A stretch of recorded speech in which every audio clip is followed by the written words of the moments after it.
Mga Mima, ito yung isa sa favorite kong flashlight. Tignan nyo kung gaano kalakas yung ilaw nito. Ayan no. Ayan yung kanyang strong light. Ito yung kanyang medium light. Ito yung kanyang low light mode para mas tipid siya sa battery. Pero tignan nyo naman no, malakas rin siya kahit nasa low light mode siya. Tapos meron siyang flashing mode. Ayan.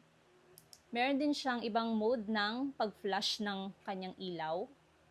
Ayan, hindi lang yung mga Mima, telescopic zoom din ito. Nazo-zoom in and nazo-zoom out siya. Kapag nasa labas kayo, malayo yung nararating ng ilaw nito. And hindi lang yan, bukod sa main light, meron din siyang tail light. Ayan no, ang lakas din ng ilaw niya.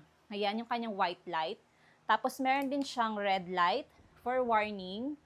Ayan, meron din siyang UV light for money verification.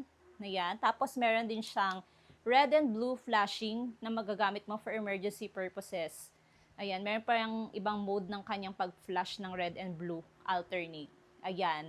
And hindi lang yung mga Mima, waterproof and rechargeable na rin itong flashlight na to. Meron na rin siyang kasamang Type-C na charging cord. Ang ganda nito mga Mima kasi magagamit mo talaga to sa dilim o kaya pag nawalan kayo ng kuryente. Super affordable lang din ito o kaya for the go na.